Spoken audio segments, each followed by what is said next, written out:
Hey everyone, today I'm going to show you how to make the best use of the clone tool in Luminar AI.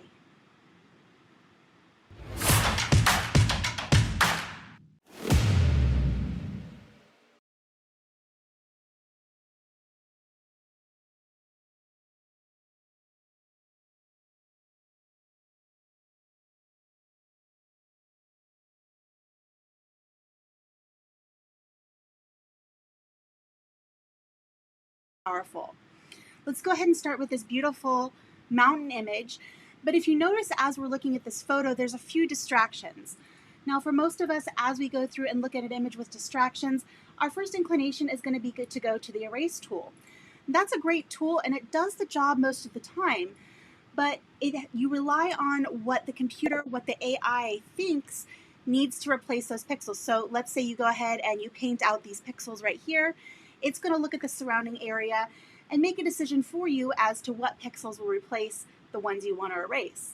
If you want to have a little bit more control, that's when we go down to the clone tool, which is down under the professional section. I'm going to go ahead and activate the clone tool now, and I'll show you what makes this a little bit different. I want to take a moment and say hello to Jerry, hello to Joseph, glad the sound is back. Never quite sure what to do when someone says they can't hear me and I know my mic is on, so glad it's working now. Okay, so we have our clone tool activated. The first thing you see that is up on the screen is it says to set the source. So what that means is you're going to choose what pixels you want to replace the ones you paint in. So let's say we want to get rid of this little distraction here, and I want to replace it with pixels that look like the pixels right up here. So I'm going to set that as my source right there. And then as I come down, you'll notice there's a little bit of an overlay in the middle of that circle, and that's going to kind of show me what's getting painted in. Now I'm going to use the bracket keys on my keyboard to make that brush size a bit smaller, and I'm going to paint that in. You'll see my source button is moving along with my mouse, and that's showing me what pixels are being sampled to fill in that area. And now I have control over what was put in that place. Let's say we want to get another image, another place in this image, we want to get rid of another distraction.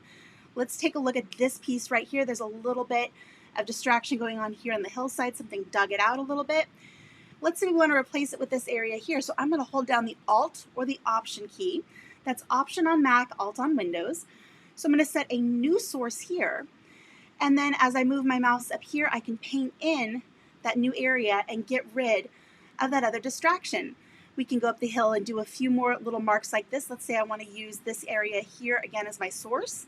I'll hold down that Alt or Option key, click to set a new source, and go up the hill and paint that out. And you can go through an image like this and correct all sorts of tiny little blemishes and have complete control over what pixels are being sampled. Now, usually we use a tool like clone or even erase as a subtractive tool, meaning we're wanting to get rid of something. But you can also use it as an additive tool, meaning you want to copy and make something more.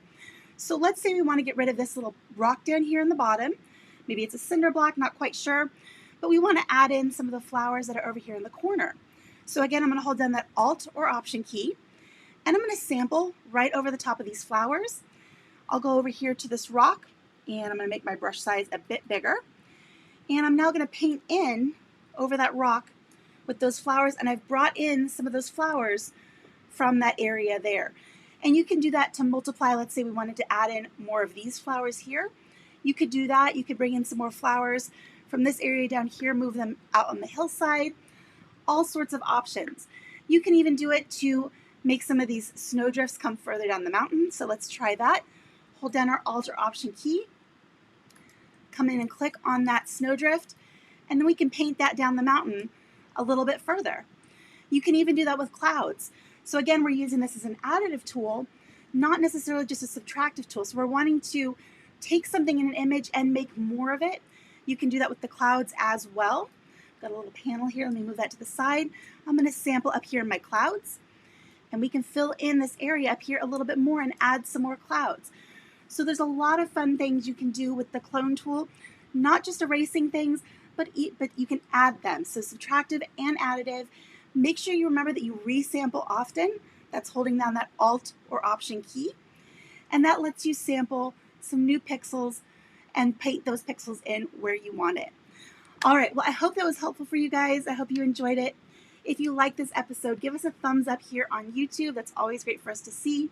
If you have questions, leave them in the comments below. I'll get those answered for you as soon as possible. I want to wish you guys a great rest of your day, and we'll see you next time. Bye-bye.